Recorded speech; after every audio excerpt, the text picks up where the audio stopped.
and welcome to day 4 of Tata Steel Kalam 2020. We start off today with everyone's favorite author. The session is titled, How Green is My Story? Ruskin Bond and Soumitra Ray on how nature is muse and solace in conversation with Balaji Vittal. This is presented to you by Exide. Quick introductions. Ruskin Bond is the most loved literary figure in India today, renowned for his role in promoting children's literature in India. He has written over 500 short stories, essays, and novellas, more than 50 books for children. He has received the Sahitya Academy Award, the Padma Shri, Padma Bhushan, and the Sahitya Academy's Bal Sahitya Puraskar. Most important for all of you here, he will be available to sign his books at the festival bookstore, but after the session. Musician and author Soumitra Ray is one of the founder members of internationally acclaimed band Bhumi, which has the distinction of performing an exclusive show at the United Nations headquarters in New York in 2006. He has received the Bongo Ratno Award, and Mr. Adivasi is his first novel. Balaji Vittal has co-authored the National Film Award-winning book R.D. Burman, The Man, the Music. This was followed by Gata Rahe Mera Dil, 50 classic Hindi film songs, which won the MAMI Best Book on Cinema, and then the highly acclaimed S.D. Burman, The Prince Musician. Balaji is also a public speaker, having participated in various public events in India and abroad on NDTV 24/7 and literary meets like ours. We are lucky to have him as a Kalam regular. May I please call on stage Mr. Ruskin Bond, Mr. Soumitra Ray, and of course Balaji Vittal.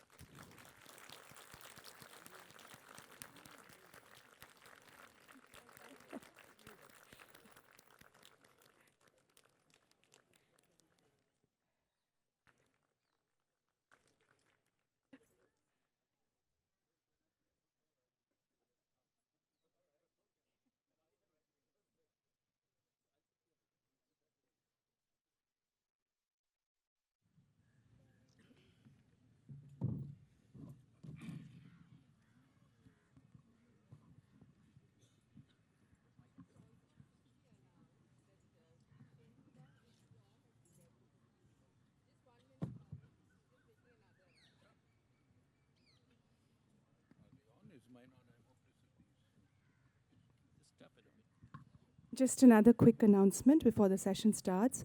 Another iconic figure, Bengali literature, Shishinduda, will be on at 11:15 at our other venue, which is at Western Quadrangle. Thank you. Thanks everyone for coming over this morning. We're going to be talking about this a little bit, and of course a lot of other books and a lot of other things. Let's start at the beginning, Soumitra. Okay, I'll just read a small section of Soumitra's latest book, Mr. Adivasi. The group, on leave from their jobs, spent the first week of November every year on adventurer treks. This was their 6th such trip. They chose to go on unconventional routes and explore possibilities. The night before, they had enjoyed the luxury of a cottage, rented out to them by a local herdsman. The lone occupant had traded his shelter for a bottle of rum. Not a bad idea. Tonight, however, they had to pitch tents under the open sky, light a big fire enough to get some coffee going. It was a perfect camp for the group, perfect camp night for the group. The West Sikkim sky had turned considerably dark, and there was a chill in the air. All the couples had waited until dark, about 5 kilometers away from where Jion and Shreya had chosen the divergent path. And this is where the story of the sibling pair of Jion and Shreya begins. In the next few hours, they were about to discover another story that had ended 10 years ago and was about to begin again now. My first question to Soumitra. Talking of beginnings, what inspired you to turn a novelist? Please share the genesis of this storyline. First of all, I'm just overwhelmed and overawed by the presence of Mr. Bond over here. And I think we all need to give him a big hand first. Yeah. Thank you. And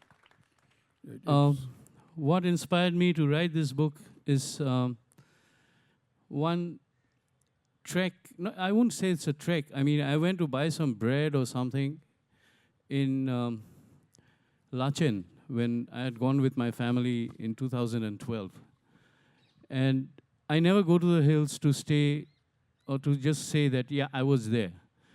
If I go to the hills, I want to stay at least 2, 3 nights in a place so that I sink in that place. It gets into me.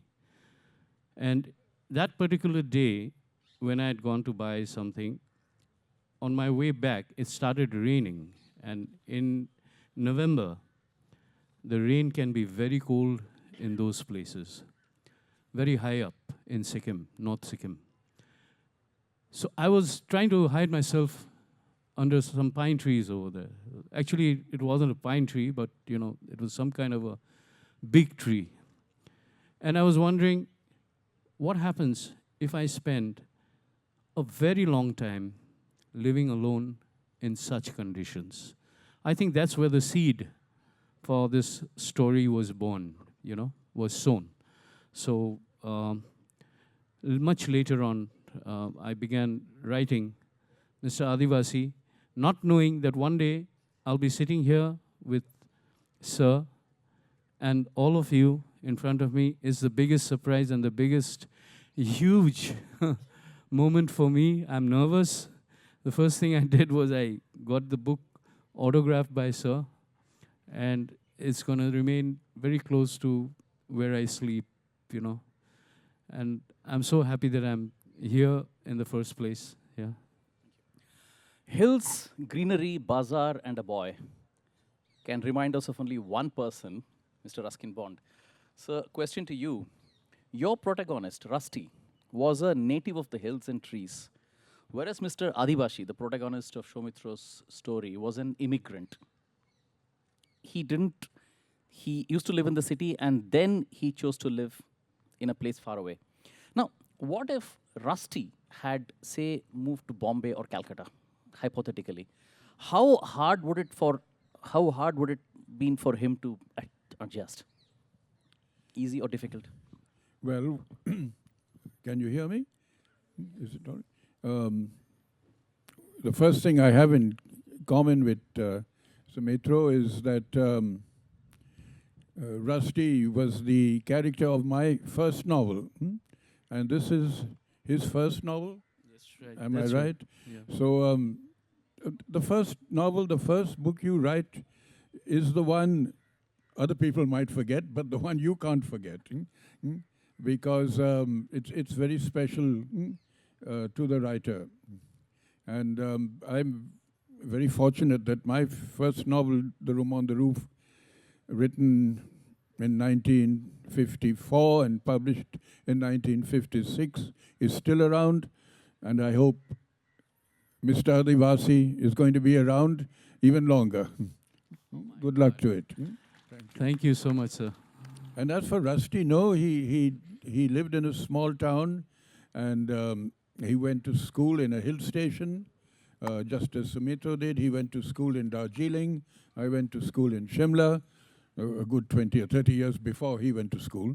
And I didn't get transferred to a big city, but as soon as I left school, I was shipped off to England. So I had 2 or 3 years in London, which was city life. And I have to admit, I felt lost and lonely, and I missed the hills, the foothills where I'd grown up. I missed the small town I'd grown up in.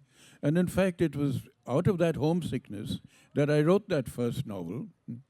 And the small advance that you got in those days was £50. That used to be the standard advance. But you could come back to India in £40. That was the fare by sea. Everybody traveled by sea in those days. So the £40 brought me back to Bombay, and I still had £10 left when I got back home to Dehradun. And then I started off freelancing and wrote, well, I'm still freelancing. Never stopped. and had lots of ups and downs, as writers usually have and should have. But I hope Soumitra will have only ups and very few downs. Sir, a follow-up question. You started writing quite early, at the age of 14 or 15. Did getting an early start help? Because those would still be the memories of last week or last month and pretty fresh. Now, an early start, an early success can be also a disadvantage because readers and the literary critics too expect a lot from you after that. If, in case your first novel, your first book has been well received, and people expect a second, and if the second one is always a very dangerous book or a very dangerous novel to write because it can sink you, it can destroy you if it's not, if it's no good. And my second novel did flop. I couldn't sell it or find a publisher for a long time. So there was a hiatus, a gap of about almost 10 years before I had another success. And the second success came in a different way. It wasn't a novel written for the adults or general reader, it was a children's book. So sometimes in life you have to zigzag. Now, Soumitra, question to you. This immigrant, Adivashi, he had gone off to live a Crusoe-like lifestyle. Why not move from a big city to a smaller city? Something in between. I mean, why leave everything and go away? What if he had moved to, say, a Malda or a Paschim Dinajpur or some small town out there? The character involved is a very famous musician, recognized by almost every Bengali around. So, he can never be in exile if he's in a city inside West Bengal or even anywhere where there are Bengalis. So, let me tell you a little more. I was, like Sir began writing at the age of 14. I had written something in one of my notebooks in 1970 when I was very homesick in St. Paul's. I was very homesick before the summer vacation. Summer vacation is just about 5 days over there. So I had written something by watching the shadows of the Sycamore hills falling under Kanchenjunga. And I was in class 5, 10 years old. Something made me think, what if I get into that valley? What will I find? What kind of silence will I see? Will I hear? And I had written something which I don't remember, but my mom had found it when she had come up for our summer vacations. And she said, "Have you written this?" I said, "Yes."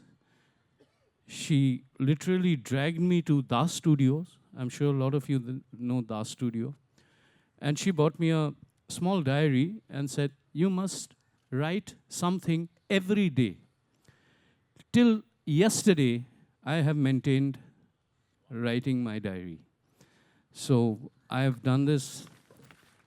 From 1970, I've written something or the other in my pages.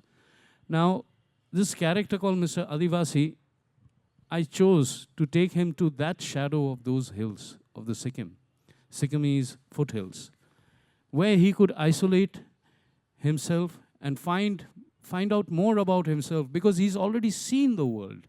He's been through everything, all ups and downs in life.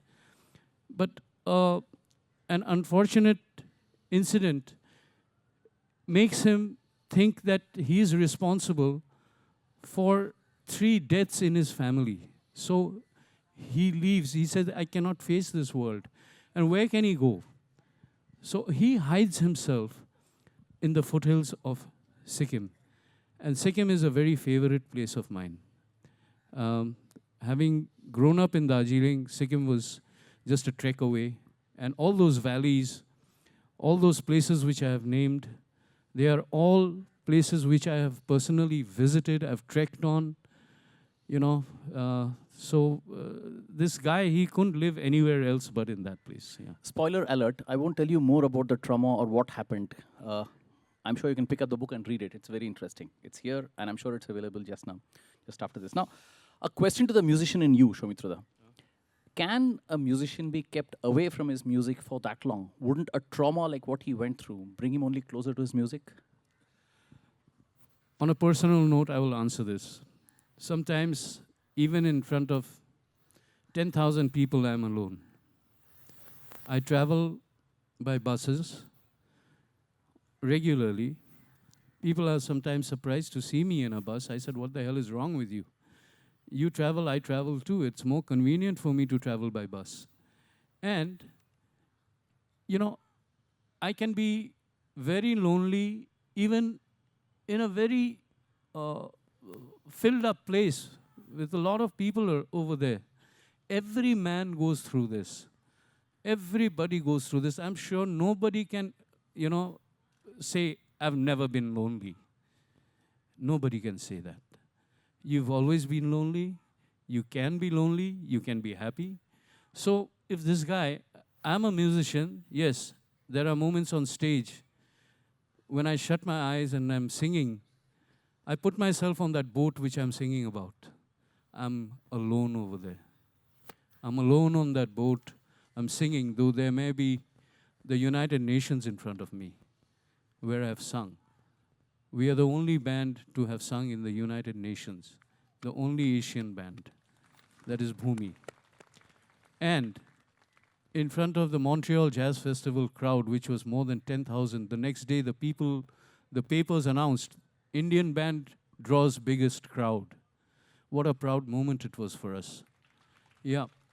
So over there also, when you shut your eyes, you're alone. So there are many moments in this book where the way I think, the way I feel, the way Shreya questions me, the way Jion questions me, the way my friends have interacted with me in life, they're all over there. They're all nursed in this book, very in-depth. As my friends, I've taken references of friends so that I could characterize them and use them in my book. Some of them are very close to me, and some of them I don't know too well. So they're there, but that's it. Yep.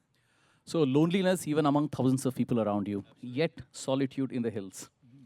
A lot of people that you've written about, Ruskin sir, is about people that you have just met maybe once, not even spoken to them, like the Tongawala in Shamli, or the cane basket seller in Deoli, or the kite maker, whom you hardly spoke to once. Is it because people are sparse in Dehradun and Mussoorie that you remember everyone, or is it there was something special about those people that you still remember them years later? Well, well, first of all, loneliness, of course, is something that's usually thrust upon you, and it's not something you're looking for, because you can be unhappy if you're lonely. On the other hand, solitude is something that you look for and that you need, and a writer, above all, needs at times solitude. So one you may not be wanting, and the other you are looking for.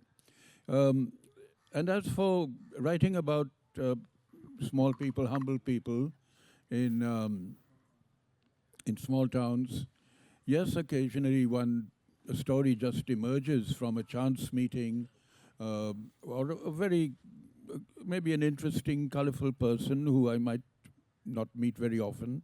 But in small towns, you get to know people more intimately than you do in a city. There are exceptions, of course, and I find that particularly in Kolkata, which is a great city, a huge city, and yet it has a sort of small town character about it. In a way, in that your people in your particular area comprise the nucleus of a small town. And you get to know your neighbors, which is something you may not get to know in, say, New Delhi or Bombay or London. So it has, in a way, characteristics of a small town in the midst of a sprawling city. So I could quite possibly live here and write stories here too.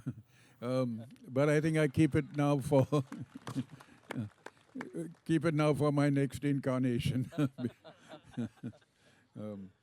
Although when I was asked the other day by a small boy, sir, what would you like to be in your next life?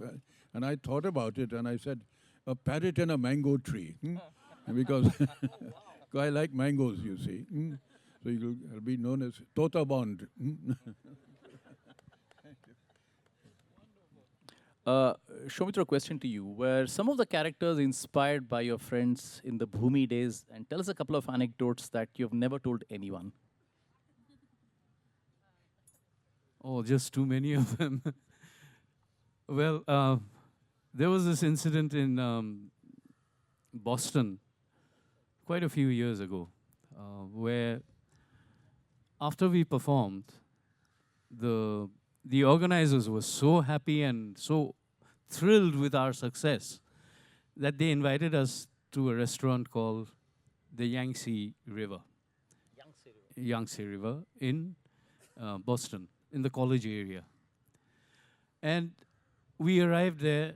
We were waiting for the host to land up, the main host who would pay the check, basically. And that lady gets off. Her name was Shopna. Shopna Di. She was much senior to us. She gets off her car and almost stumbles and falls and comes to me and she says, "Kalke ki korecho?" I said, "Keno? What happened? We did a good show. I think you didn't like it or what?" He said, "No, no, no, no, no. Amake ajke," some person's name she took, say Dilip da. Okay. Amake ajke সকালে দিলীপ দা phone করে বলছে যে have you found something of mine? So আমি জিজ্ঞেস করেছিলাম, what is it that you have lost?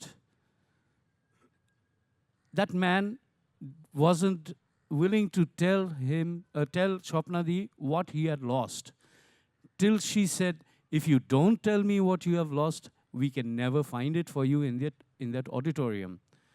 So he told her very shyly that Soumitra made me dance so much that my dentures had fallen off.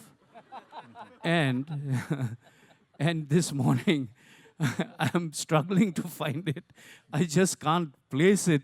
I think it has fallen off when I was doing horrible, horrible, horrible. So that was something quite funny. Yeah.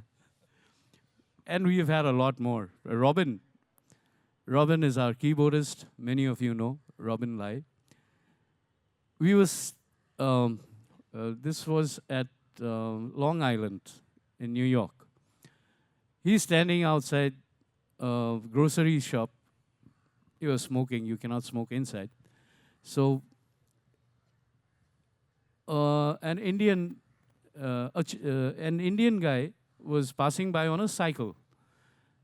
And I had just stepped out. So this guy, he asked Robin, he said, "Yeah, where can I get that Chinese, something, some ingredients he wanted for some food or something?"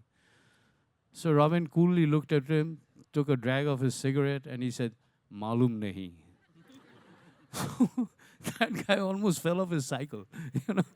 I said, "You shouldn't have done this to him, man. This is a culture shock for him." So, yeah, we've had a lot. I don't know. I can write a book. You're waiting for it. Okay. Now, on a lighter vein, this thing of, stage whisper with God and asking, "Prabhu, what do I do?" Is it something specific to Sikkim? I've seen Danny Denzongpa do this in Lalkuti. Is there something, and Adivashi does the same out here? Was it picked up from there, or was it just a coincidence? It's just, I never know what I'm going to write in my next page. I didn't know how I'm going to end the story, though I had a vague idea. And then again, I told the publisher, Mitra and Ghosh, I'm so grateful and thankful to them for having published this book, because it took me about 4 years to write, and then another 2 years, it was hanging in the balance. I didn't know what to do with that book. I'd written 470 handwritten pages on A4 size pages. So I write by hand, I don't type. And then I didn't know what to do with the book. At the same time, it had to be published. I was wondering that these moments where, thoughts develop, they come to you. When you're writing, when you're in a flow, it just comes to you. At least it came to me. I don't think I should be talking too much because I've just written one book. But I think a lot of people over here who have read it, I know Aishi has read it. My son, who is the biggest critic, Arjesh, he's sitting there. the first thing he told me was, he finished the book in about 3 or 4 days during our puja trip to Bangalore. We had 4 shows over there. He read the book. The first thing he wrote was Bondesk. I said, Bondesk? He said, Ruskin Bondesk. So that, for me, was the biggest compliment I've ever got. Thank you, Arjesh. So that is Arjesh. That's where the name came from, one of the That's characters in the book. He's one of the characters, and the main character who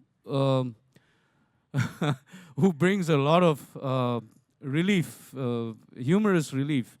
He just walked in. He's Bobby Roy. He's sitting right at the back.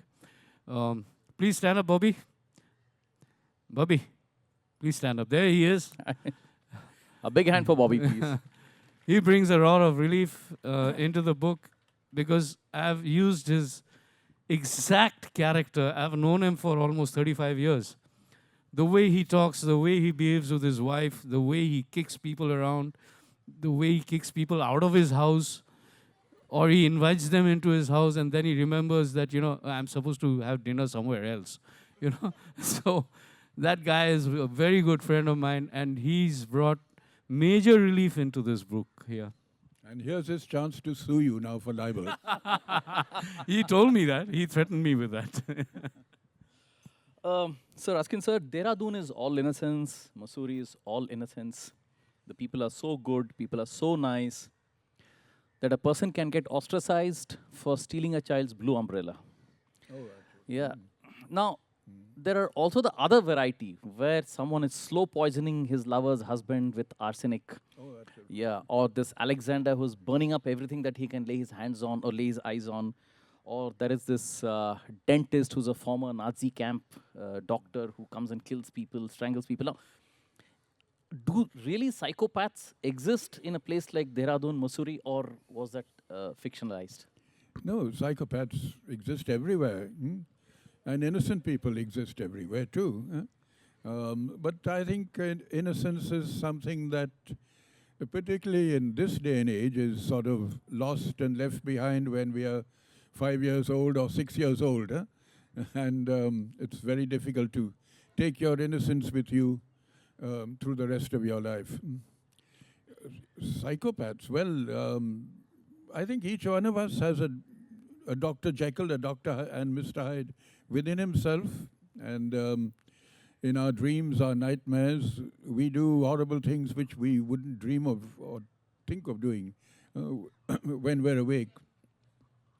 Some of the stories in Death Under the Day of Dars, which is the book you have there, in fact, all of them are based on actual incidents, and most of them are murders. And so I would say a lover of human nature, though I happen to be, I'm also aware that most of us are capable of heinous crimes at some stage in our lives.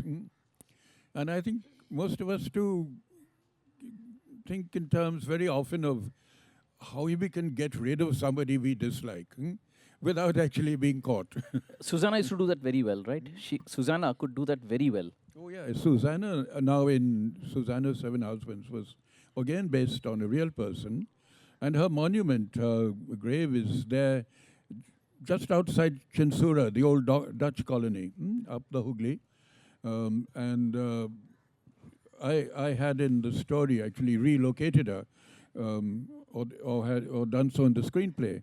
But she really existed 150 years ago, and the legends surrounding her tell us that she went through several husbands. No doubt she justified in doing away with most of them, and in various ingenious ways.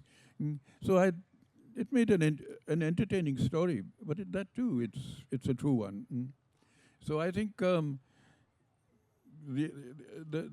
the things that are very often most difficult to believe do sometimes happen. But we have within us strains of innocence and strains of diabolical, sinister, desires. It takes all kinds of people to make a world. It takes all kinds of feelings to make a person. Both may be true. Now, Gion used to play for a band called Passions, and then he gave it up and then took up photography. So, counterintuitively, is it that Gion was a fictionalized version of Soumitra Rai, or not the Adivashi? Was Gion more of Soumitra Rai, or was it the Adivashi who was more of Soumitra Rai, or was it a in-between mix? No, Jian is just an imaginary character. Though I know Jian and Shreya, whose names I've used for the book personally, and Tapati, their mother. They are personally known to me. But the philosophy that Mr. Adivasi provides is totally mine.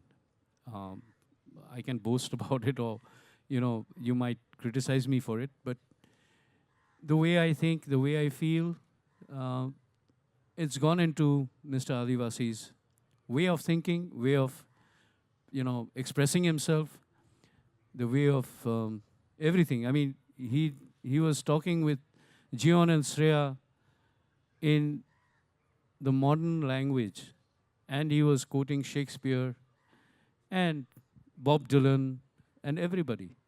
So that guy is a musician. I'm not saying it's it's me over there, but my thoughts are with him. That's there. Yeah. Did you travel up to the camps? Did you camp out there? Did you live the life of a Adivashi while writing this book? No, I didn't. But I've traveled quite a bit, especially to Sikkim, several times, and I've walked alone when my family was sleeping in the afternoon or taking a nap or something. Actually, my family loves to be in the hills too. If there's anywhere in the world we'd like to go to, it's the hills. So we love being in the hills. My wife grew up in Kurseong. Unfortunately, I couldn't afford to put either of my sons in a good boarding school because I couldn't afford it. But my younger one went to Father Leblon School, which is a very good school, very close to Bagdogra. And he's grown up climbing mountains, trekking, doing a whole lot of that. And my elder son is very much into music. He's a very good composer. He's a very good writer. So these things are there. They have kind of added to the whole thing. And Mr. Adivasi is basically my inner thoughts. Yeah. Excellent. This book is available at the stall. Am I right? So after the session, please feel free to go and pick it up. And I'm sure Soumitra will be happy to autograph it for you. There are some things that should never happen that would, for us, maybe it's a newspaper incident, but for people like you, gentlemen, it would make your heart bleed.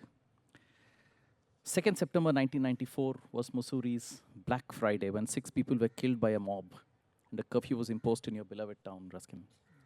And you wrote, and I quote, "The children's park wore the look of battlefield and the fountain, dry for months, was splashed with blood."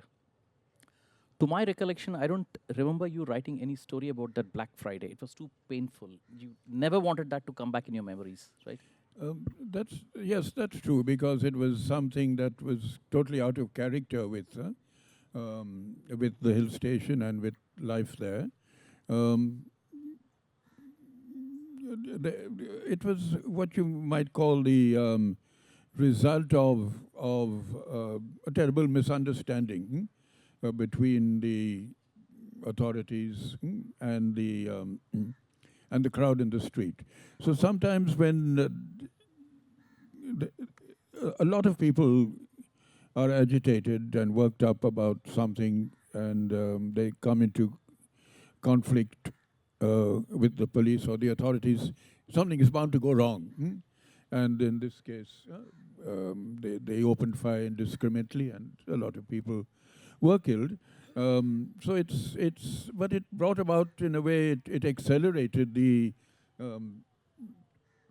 demand for statehood. And not long afterwards, Uttarakhand became a state. Up till that time, it had been part of Uttar Pradesh. Oh, okay. Got it.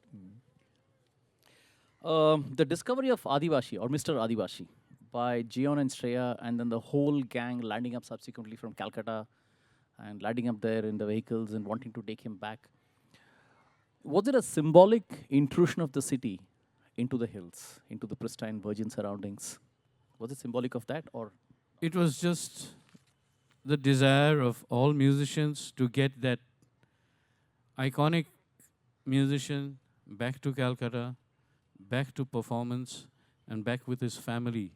Mostly to be aware that his family is there.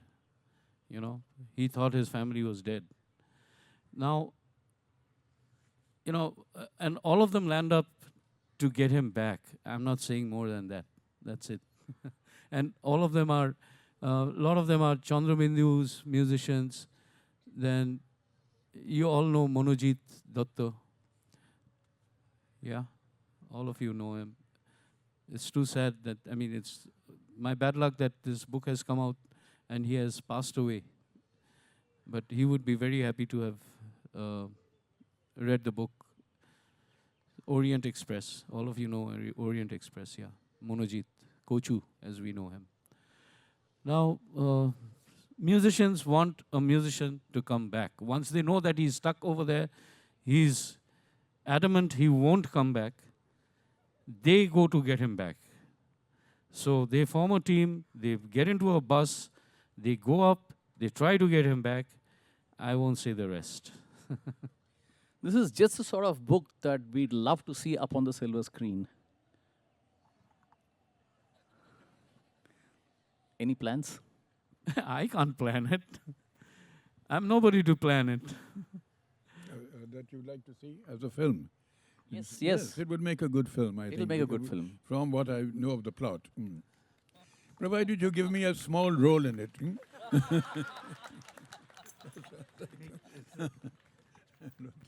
By the way, in which film did Mr. Ruskin Bond play a cameo? He actually... I was so bad that they never offered me another role after that. But I had the distinction of giving Priyanka Chopra a peck on the cheek because I had to play a fatherly priest who was giving her some advice. And I was very clumsy at it because I'm not used to giving beautiful actresses pecks on the cheek. So the first time I did it very clumsily and knocked her glasses off. She was wearing spectacles in the scene. But she was very sporting about it, as she always is. And so the director said, "Do it again, Mr. Bond." So I gave her another kiss on the cheek. It was better, but it wasn't really good enough. So we had another shot, and after 7 takes and 7 kisses on the cheek, the director said, "I think you're doing this deliberately, Mr. Bond." 7 kisses, 1 for each of her husband. And the end one that was the end of my film career. Soumitra, do you want to sing a couple of lines for the audience? English? Anything. Bangla. Bangla?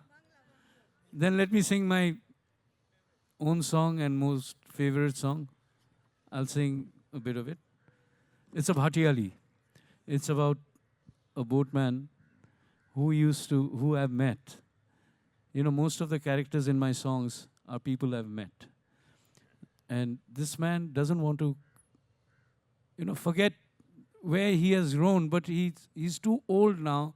He's 80 plus. He's forgotten where all he has rowed to.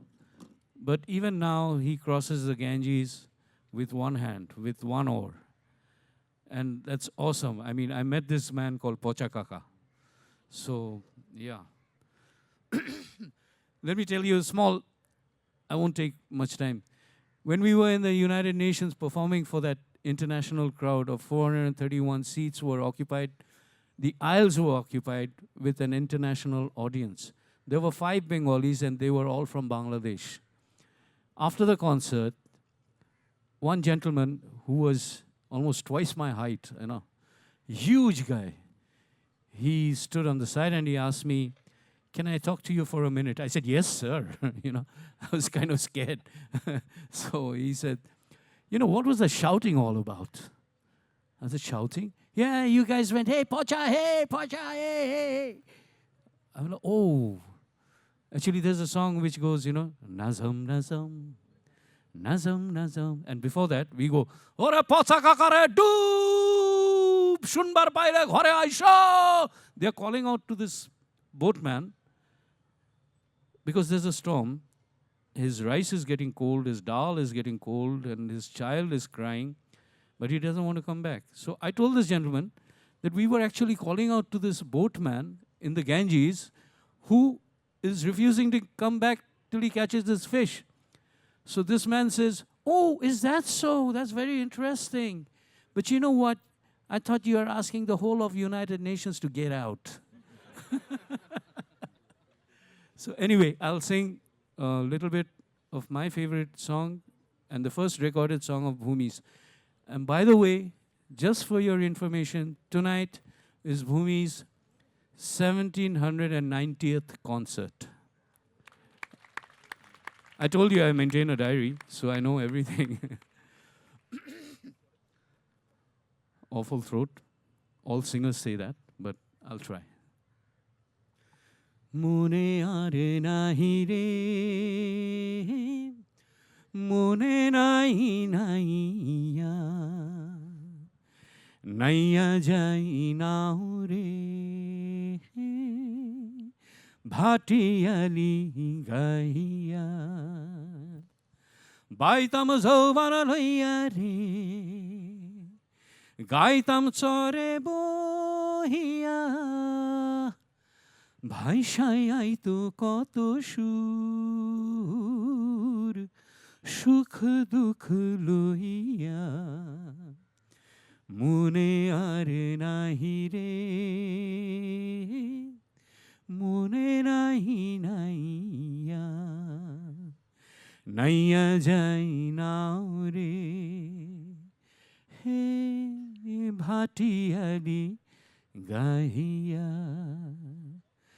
কাইটা গেল বহুকাল বাহুবল লইয়া দ্বার আর মানে না রে পুরান হাত সহিয়া মনে আর নাহি রে হে মনে নাহি Naiya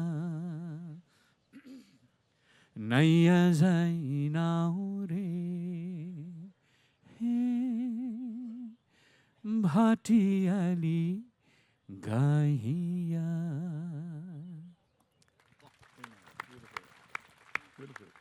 Why do all Bengalis sing so well? At this point, I'd like to invite any questions from the audience. I'm sure there'll be many. How do we want to manage it? I mean, we can see a show of hands. Are there mics going around? Yeah, okay. I think we'll take your question. Yes, you. Yeah, there's a mic. Firstly, I think everyone here is wishing every morning should start like this. Sir, I grew up listening to Barandai Roddur and my grandfather reading me Room on the Roof and me having oranges. So, sir, I would like to ask both of you, do you think when we think about nostalgia and write something, or when we use nostalgia as a muse, can we write more happier things when we use nostalgia as a muse or when we use reality as a muse? Yeah, well, nostalgia is a way of looking back and, in a way, being very selective in your memory. And it's usually, at least when I'm nostalgic and about the past, I'm trying to preserve what was good in the past very often, and one is inclined at times to, in fact, forget all the unpleasant things that happened. And so maybe, which is the reverse of what you were implying. Of course, one can be melancholic about the past too. But I think nostalgia is basically trying to preserve in a small way what was good and worth preserving, the more memorable things from our youth, our childhood, the people we've known and loved, and preserving it in a small way in one's writing, or it could be painting or your music. What do you say? I think after you, I don't think I should even talk about this. No, seriously, you just put it absolutely aptly, as you would say. You know, like what Sir said is perfectly put, and memories and memories. Memories are nothing but the past. What I look at is positivity and happiness. So my next book is a bit about that. I think your question, you came earlier, yeah. I'm sorry, there's so many questions. Okay, let's make it short and crisp, huh? Just come to the point. Yeah. Good morning, panel. My question is to three of you. We say pain begets art, but then how much pain is too much pain that it becomes a barricade to your art? There's no barricade. Basically, there is no barricade. Pain is pain, love is love, feelings are feelings. So it's a strange mix. I won't say it's a strange mix, it's a natural mix. So you got to take it in your stride. There's a little bit of pain in this book. There's the guy who was composing, when I had written it by hand, the man who was composing it on the typewriter, on the computer, he was crying while writing the thing. So I was surprised. I said, I heard that you were crying. The guy who was sitting next to him said, what have you written? This guy is crying, Rangarajan. He's a South Indian. So I said, really? That it moved him so much? He said he just stopped typing and he was crying. And he said, Soumitra should give up singing, he should give up politics, he should give up everything and just, just write. So it's there, like, we all go through it. So your views on this? Oh, I agree. And pain is something we all feel, and we all have to go through. Perhaps when we are young, we inclined to dismiss it as as something that's easily overcome. But the older you get, the more you've been through in life, and you've lost maybe loved ones, and so you've experienced pain. You've seen the pain of others. So it certainly becomes then part of your creative life too. And you also asked that question to Balaji. Well, I agree with both of you. I mean, I think you said it. I don't have anything more to add. Yeah. Okay. Okay, yeah. I think we'll give him a chance. Yes. It's okay. We can hear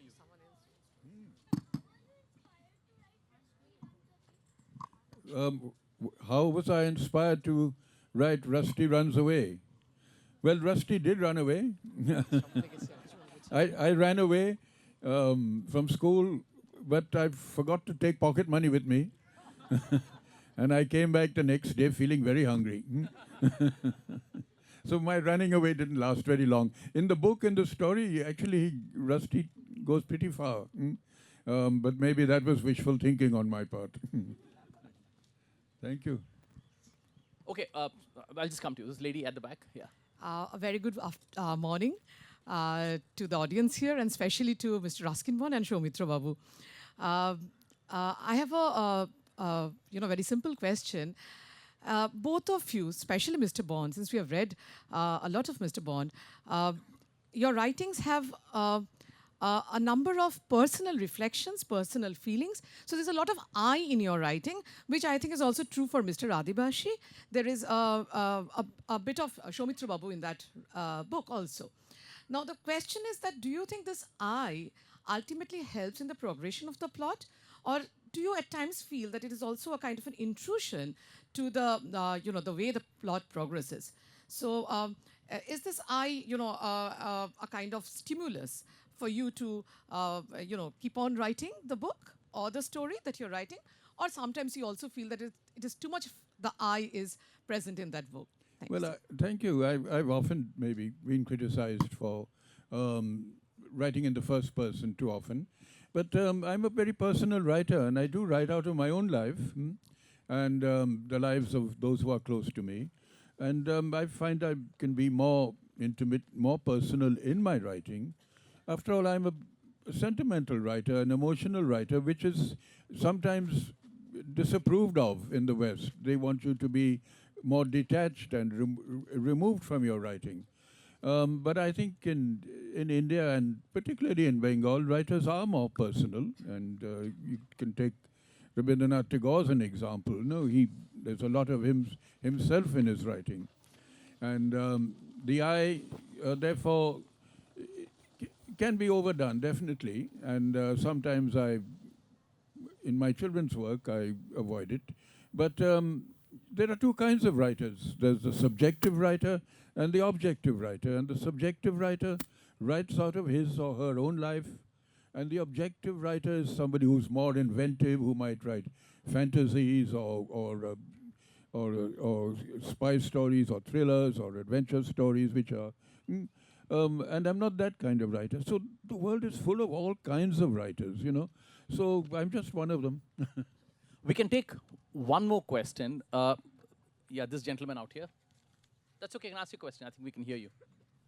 So, Mr. Bond, I've been a huge fan of your writing.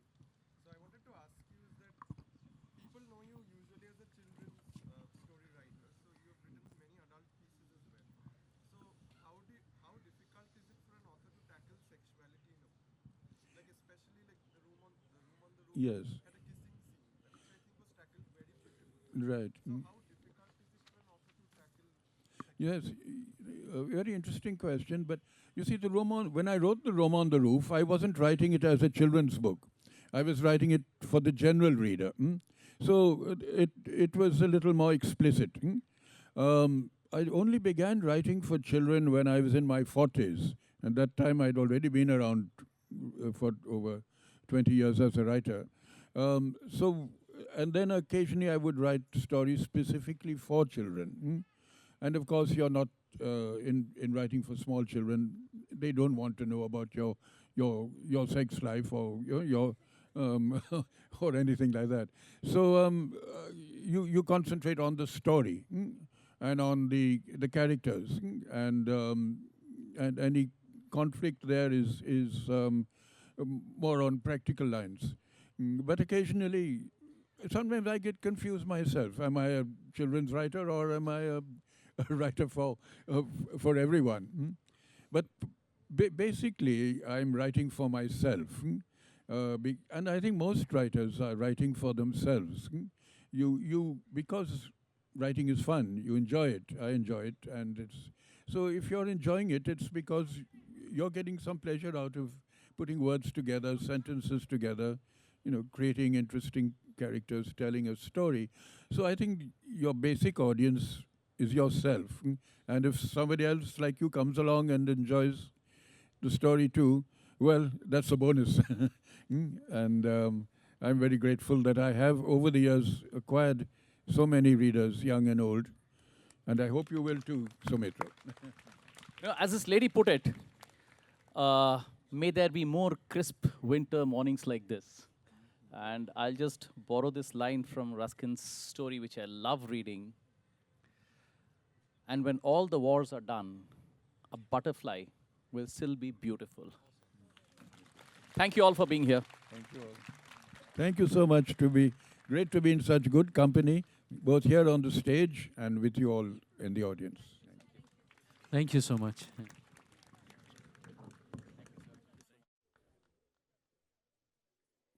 Thank you, sir.